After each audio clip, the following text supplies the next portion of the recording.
los posibles escenarios tras la presentación de César Villanueva, su expectativa. Es una pregunta abierta, como siempre lo invitamos a participar de manera alturada, que pueda aportar, por cierto, esta coyuntura, brindándonos además su opinión para conocer un poquito más de cerca cuál es el pulso de la población con respecto a este pedido de confianza. Así que vamos a estar muy pendientes además de sus opiniones y las vamos a compartir más adelante. 7:09, Gloria Montenegro, congresista de Alianza para el Progreso, nos acompaña. Estamos esperando también a Marisa Glave de Nuevo Perú para adelantarnos un poco al escenario que podría presentarse el día de hoy. El presidente del Consejo de Ministros, César Villanueva, es optimista con respecto a que no se dará una censura, de que más bien este es un escenario conciliador y cordial, luego del mensaje a la nación del presidente de la República, porque en tanto haya una segunda censura, pues el presidente tendría la facultad de cerrar el Congreso y nadie quiere llegar hasta ese punto. ¿Cómo está? Buenos días y gracias por acompañarnos. Muy buenos días, gracias por la invitación. Yo creo que debemos ver todos los peruanos con optimismo la solución a nuestros problemas y considero que ayer ha sido una buena contienda de debate y con resultados positivos, salvo algunos puntos que no han sido incluidos y que son sumamente importantes. Esperamos ahora escuchar al presidente del Consejo de Ministros y dos cosas. La primera es que queden planteadas las condiciones bajo las cuales pasamos todos estos procesos y segundo, el cumplimiento de tiempos, el compromiso de que hasta el 4 de octubre las cuatro reformas estén debidamente oleadas y sacramentadas para que la primera semana de diciembre nosotros podamos pasar al referéndum. En ese contexto ya la mayoría de bancadas ha dado el visto bueno. Desde Alianza para el Progreso hemos dicho que apoyamos no solamente las políticas públicas de Estado bajo las cuales viene esta reforma, que es integridad y lucha contra la corrupción y el tema de fortalecimiento institucional y la gobernabilidad. En ese contexto ingresan estos cuatro proyectos. Entonces, hay que dar todo el respaldo, pero también seguir trabajando los temas porque hay muchos de ellos que lo complementan. Hay 8 proyectos que vienen del Ejecutivo, que hay que darles prioridad también, que vienen desde 28 de julio y que es pertinente que se terminen lo antes posible. Ahora, mucho se hablaba acerca del marco legal tras el mensaje a la nación del presidente de la República, si era oportuno o no convocar una cuestión de confianza para una solicitud de celeridad, básicamente, de estas reformas. Lo cierto es que ha logrado algo el presidente y es apresurar esta agenda. Lo que parecía que iba a tardar 2 meses, finalmente se ha hecho en 2-3 horas, inmediatamente después de este anuncio. Aparte de eso, no te olvides que el presidente del Congreso salió a decir que la reforma del sistema político podía esperar hasta el 2021, que lo otro se está analizando punto por punto y que se está trabajando. Hablemos de este escenario político. No daban resultados. ¿Qué ha cambiado? Había un temor latente del cierre del Congreso y en tanto eso entonces había que ponerle un poco más de peso a la balanza de ya discutir estas reformas. Claro, no nos olvidemos que con el cierre del Congreso, hasta la elección del próximo no habría ningún tipo de reforma. Y estamos sin Consejo Nacional de la Magistratura, que es el que nombra jueces y fiscales, la RENIEC, la OMPE, y estamos en pleno proceso electoral justamente el 7 de octubre. Entonces, esto es lo más urgente e importante. Y también el otro problema crucial es el índice de institucionalidad que tenemos sigue bajando y afectar estos procesos no solamente hacen daño a nivel nacional, sino también a nivel internacional. Son 4 puntos que el presidente ha planteado para proyecto de reforma. El primero era el Consejo Nacional de la Magistratura. Ya se ha logrado el primer cambio, digamos, ¿no? Es el nombre, ya la Junta Nacional de Justicia. Nos explicará usted por qué la necesidad además de cambiarlo el nombre, porque esto va a representar también un gasto al presupuesto público. La segunda es la prohibición de la reelección parlamentaria. Sobre esto claramente hay discrepancias porque esto afectaría además el que se pueda trabajar y desarrollar una clase parlamentaria si es que se les van a cambiar a los congresistas permanentemente. La bicameralidad también para algunos, lo planteado por el Ejecutivo, no es representativo. Así es. Y el último es la transparencia en el financiamiento de los partidos políticos. Haya o no discrepancia, lo cierto es que estos 4 puntos son urgentes. Sumamente urgentes. El Consejo Nacional de la Magistratura soluciona toda la línea de nombramiento, de ratificación o de expulsión de jueces y fiscales en el ámbito nacional. Va a permitirse también crear una institución autónoma para el control de este sistema. Lo que vendría a ser la OCMA. Ya no funciona la OCMA, no funcionan las ODEIMAS, ya hemos visto los resultados. El otro tema que tú dices, en función a la bicameralidad, efectivamente, el planteamiento del Poder Ejecutivo es 100 diputados, 30 senadores, pero el Perú en este momento a nivel de Latinoamérica estamos subrepresentados. Y la idea es que lo que más reclama la población es que no aumenten los presupuestos. Entonces ahí viene un análisis consciente de cuánto nos costaría este nuevo sistema. El otro tema que tú mencionas es cómo se financian los partidos políticos, y ahí tenemos que ser muy claros, contundentes y pedir que por ningún motivo tengamos pues financiamientos oscuros, financiamientos que no estén bancarizados, financiamientos que, como hemos visto, permiten después tener que hacer cócteles que nunca se registran, rifas donde nadie reclama los bienes ganados, y etcétera, etcétera. ¿No? Entonces, de hecho, es un punto muy importante porque muchos partidos se financian, o más bien recoge integrantes que puedan financiar los mismos, y ni siquiera se hace la consulta de cuál es la procedencia de ese dinero. Entonces estamos viendo integrantes en la clase política de gente que no ha tenido mayor participación, ni comunalmente, ni representación regional, muchos de ellos tampoco representación parlamentaria. No obstante, pertenecen a un partido político porque tienen el dinero para financiarlo. Delitos como lavado de activos es uno de los primeros que se está investigando, también la procedencia de narcotráfico. Y con esto también darle la bienvenida a Marisa Glave, quien ya se encuentra con nosotros, congresista de Nuevo Perú, para analizar lo que será el escenario el día de hoy. 4 puntos importantes, hablábamos con la congresista Montenegro, de reforma que aparentemente tras el mensaje a la Nación se han acelerado inmediatamente. De aquí en adelante, ¿qué es lo que se va a revisar con estos 4 puntos? ¿Cuál es el aporte ya desde el Congreso? Habría que recordar que el Consejo Nacional de la Magistratura veníamos trabajando los 5 semanas, por lo menos. Creo que pudo tenerse el dictamen antes, cuando tuvimos la Comisión de Justicia, por ejemplo, que se boicoteó por la abstención del fujimorismo y que hubiera permitido que el Congreso tuviera por lo menos uno de los 2 dictámenes antes, pero el de Constitución estaba bastante avanzado. La verdad es que sí podíamos lograr aprobarlo en breve.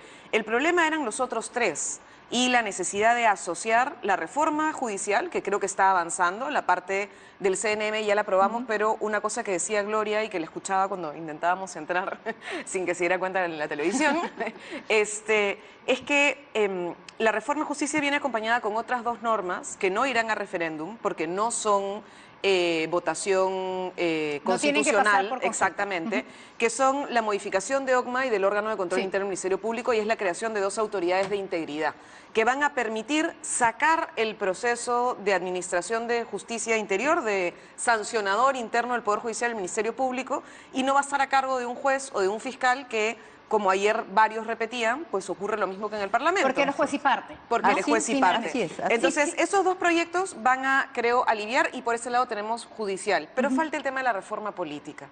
Y eso es lo que tendremos que debatir en estos días. Así es. Yo espero que hoy día dependerá de qué nos diga el primer ministro también, porque ellos tendrán que determinar cuál es la dimensión de la cuestión de confianza que están planteando. Quieren que se voten hoy los 3 proyectos que ellos han presentado tal cual los han presentado. Van a permitir ellos un plazo para poder hacer modificaciones, yo creo que algunas necesarias. Tú hablabas de financiación de partidos. Financiación de partidos y transparencia en la financiación de partidos. El texto que se ha presentado por parte del Ejecutivo básicamente copia un artículo que hoy está vigente en la Ley de Transparencia de Partidos Políticos. Es decir, en papel ya está.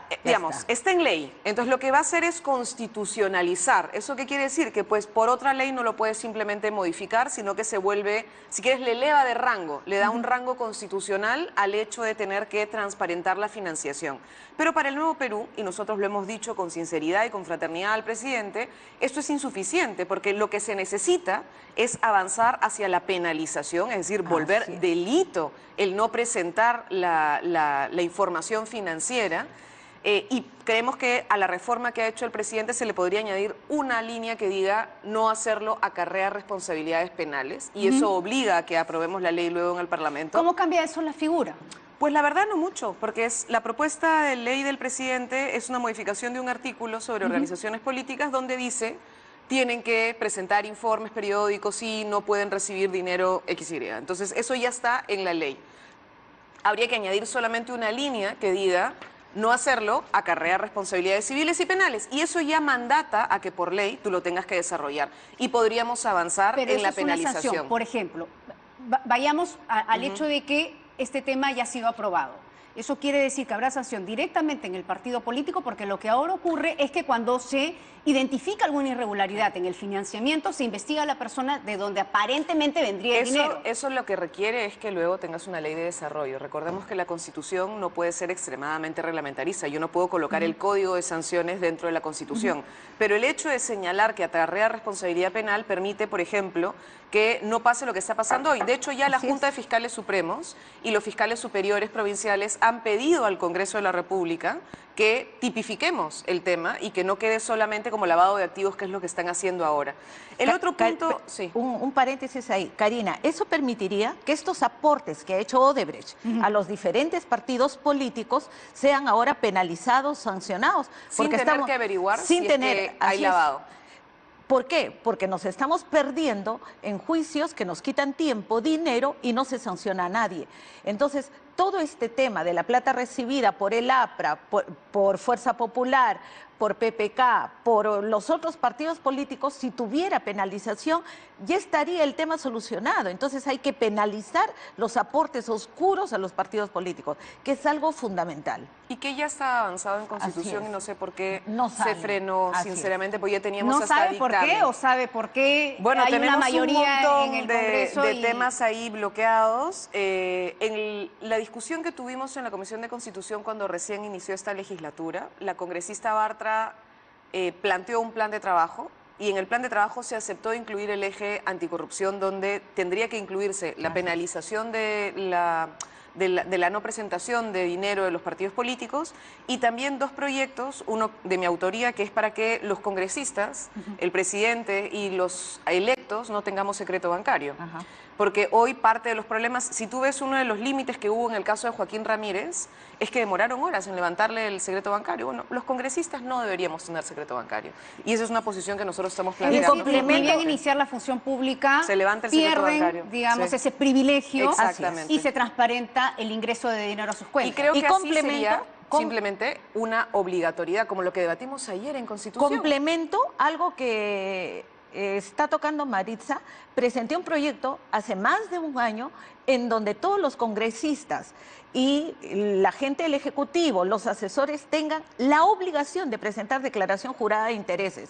Ayer nuevamente se cubrían, nuevamente lo bloquearon. ¿Y cómo hacemos con el hecho de que nadie que está coimeando, que está robando, o que está haciendo algo ilícito, no lo va a poner a su nombre? Así es. Y cuentas o a nombre de sus familiares, ¿verdad? Porque el levantamiento del secreto bancario es importante porque acuérdate que siempre se hace la ruta del dinero. No solamente si está en tu cuenta, es también si hay transferencias y qué tipo de movimiento hay. Y cómo va regresando y cómo se va usando. Importante. Así es. Como el pago de la hipoteca de la casa de Toledo. Por ejemplo. Así es. Claro, que son las cosas básicas que tú haces con tus cuentas ordinarias, digamos, ¿no? Pero también está el otro punto, que es una propuesta que ha presentado Manuel Damer para que tengamos obligatoriedad de tener el dinero en el Perú. O sea, las offshore no estarían permitidas para quienes quieran entrar a la vida política pública, que la verdad es que es bastante sensato. Tú quieres tomar decisiones sobre este país, ten tu plata en este país, digamos, ¿no? Por lo menos sé coherente con ese punto. Pero hoy día el presidente del Consejo de Ministros nos tiene que marcar, creo, cuál es la verdadera voluntad del Ejecutivo en esto que estamos avanzando y hasta dónde podemos llegar con modificaciones, hasta dónde no. Nosotras, y ahí hablo en femenino y estoy segura que, Gloria también está de acuerdo conmigo, es que no pueden quitarnos paridad y alternancia. Ayer hemos, la verdad, tenido Gloria muy fuerte la voz, yo también, Indira Wilca, Tania Parión, hemos estado peleando porque no nos quitaran la presencia equilibrada de hombres y mujeres en el CNM, ya lo retiraron. y esperemos que no lo quiten en el Senado y en la Cámara de Diputados. Si eso ocurriera, sería gravísimo. Tres temas gravísimos ayer. Si bien hemos votado para agilizar, para que avancen las reformas, tres temas realmente cruciales. El primero, el tema de la paridad. El tema de la paridad no es excluyente de la meritocracia. No, claro. Nosotros somos el 50% de mujeres, por lo tanto el 50% de capacidades, de inteligencias, listas a competir al nivel de ellos, pero que nos consideren en todas las instituciones. El segundo tema, pedimos desde Alianza para el Progreso que aquellos que van a ingresar al CNM no estén politizados. O sea, vemos gente acá en primer nivel que es del APRA, que es de Fuerza Popular, que están en el BCR, que eso se acabó, no politización de las instituciones. Y el otro tema que me parece crucial es que, mira, y es sumamente importante, porque para ser miembro de la Junta Nacional de Justicia se requiere no tener sentencia condenatoria firme por delito doloso. Entonces pido yo, por favor, no solamente sentencia condenatoria, sino también agreguemos no tener procesos ni sentencia condenatoria firme por delito doloso, porque si no, con este requisito, Orellana y Nostroza, la gente que ha salido del CNM podría eso ser. ya es un poco más complejo, ¿no? Muy Porque complejo. uno tiene que esperar a ser condenado y tiene que esperar a que el proceso demuestre si uno es Claro. culpable o no. O sea, ahí todavía hay Ahí temas chocan dos que principios. se tendrían que debatir sobre la Sin embargo, expectativa. en este punto, Sí. yo creo que ya el Tribunal Constitucional ha señalado que el Estado tiene derecho a protegerse.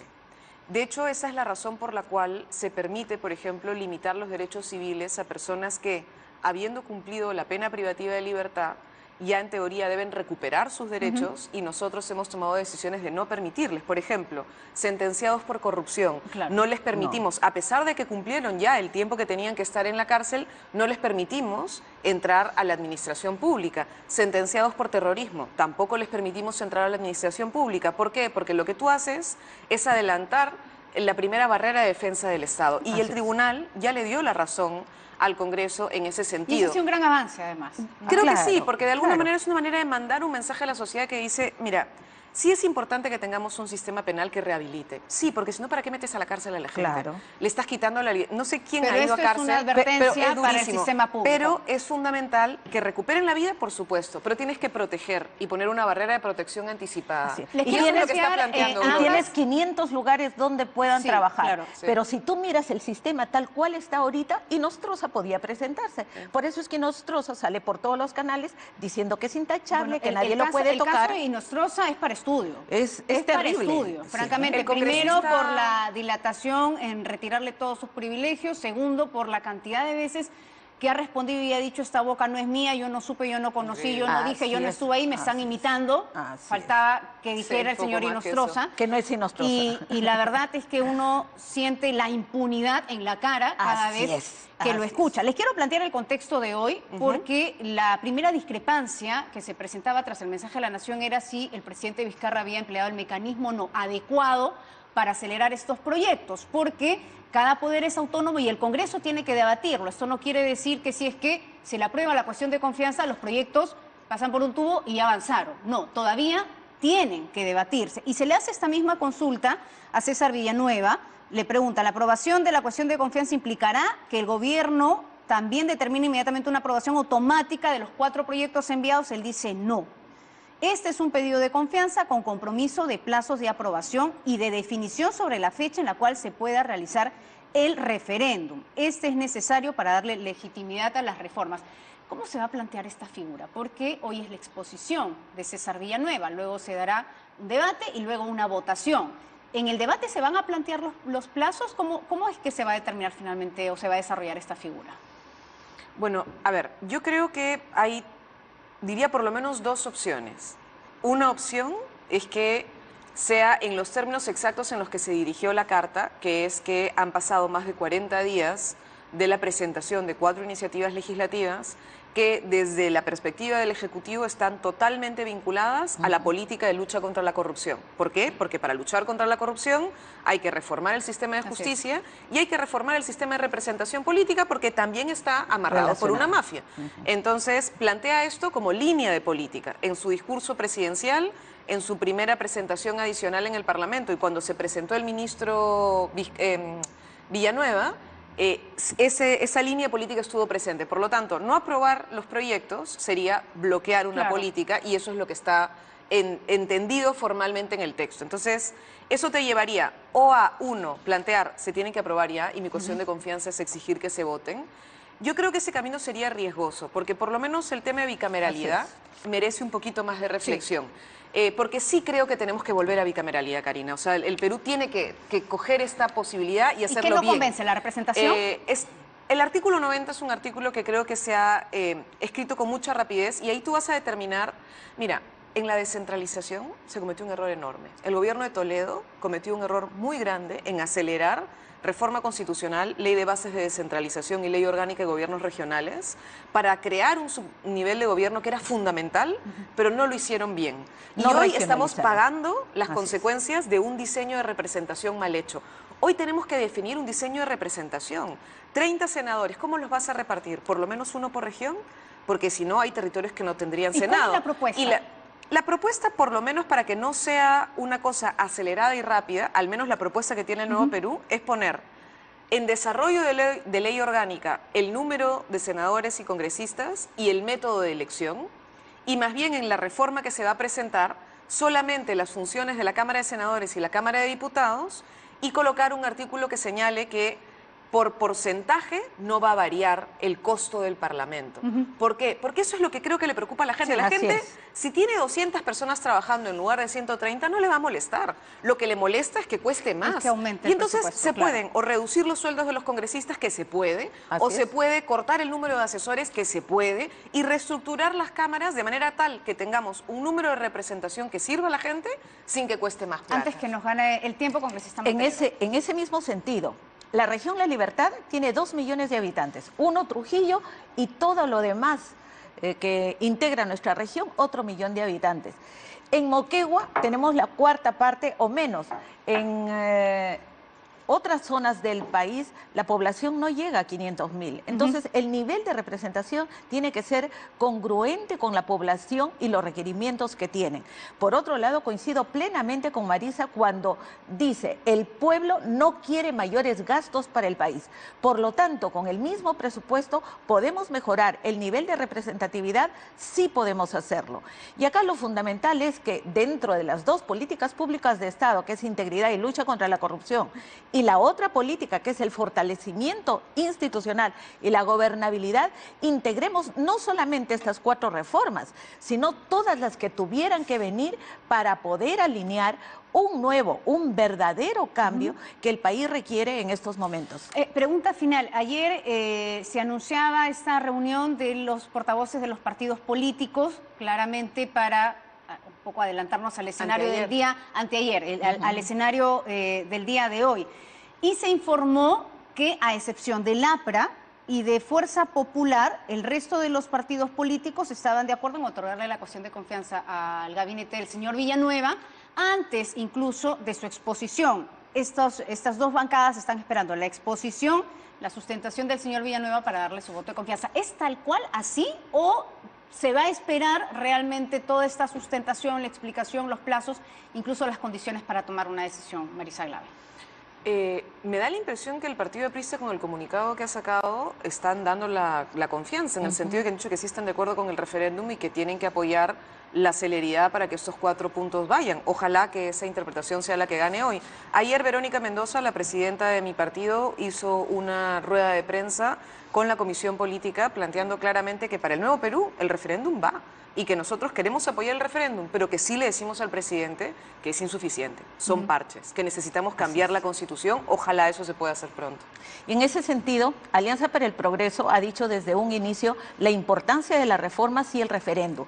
Apoyamos las 4 reformas y apoyamos y entendemos a la población cuando dice no más reelección, ni de presidentes, ni de gobernadores, ni de alcaldes, tampoco de congresistas. Estamos plenamente de acuerdo, como estamos plenamente de acuerdo de que si no va a haber toda la plataforma para gobernabilidad, para producir, para trabajar, como hemos visto estos días de ayer, pues No nos queda otra que hacer la cuestión de confianza de la manera más rigurosa.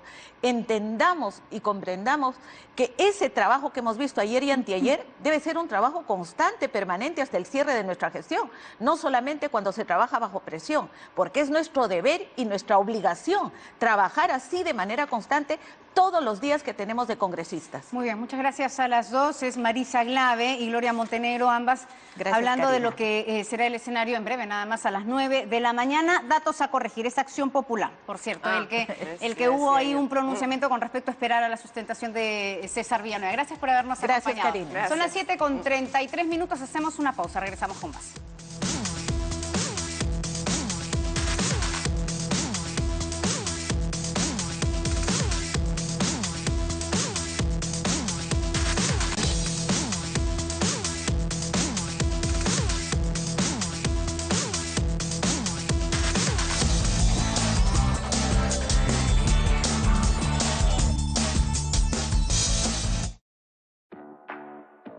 Él está pagando seguro y tranquilo con Visa. Porque sabe que Visa y su banco revisan su compra en tiempo real. Validan el código único que genera el chip de su tarjeta. Pasan su información por más de 500 capas de seguridad. Y la comparan con billones de transacciones para confirmar que no sea un fraude. Confirman la transacción y pueden enviar una alert. Y se va tranquilo porque está protegido contra transacciones que él no autorizó. ¿Tú quieres utilizar tu tarjeta tranquilo? Nosotros lo hacemos seguro en segundos. ¿Qué significa tener un techo?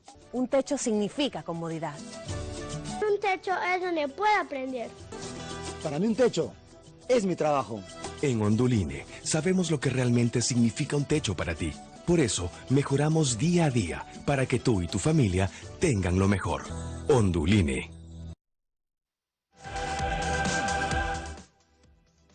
Estas son las noticias más importantes del día. La carpeta sobre los denominados audios de la vergüenza fue derivada ya al fiscal Pablo Sánchez, luego que el titular de la Fiscalía, Pedro Chávarri, se excusara en esta investigación. También se remitieron casos que comprenden a jueces en presuntos actos de corrupción.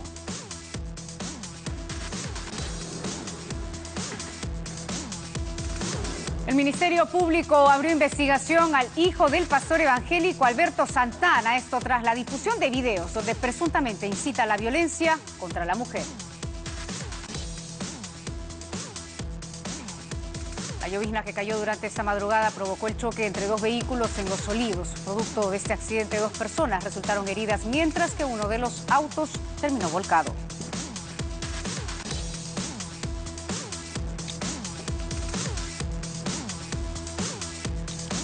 La diócesis de Brooklyn, en Nueva York, indemnizará con una cifra récord de $27,5 millones a 4 niños abusados sexualmente entre el 2003 y el 2009 por un profesor de religión. Así lo han anunciado los abogados de las víctimas.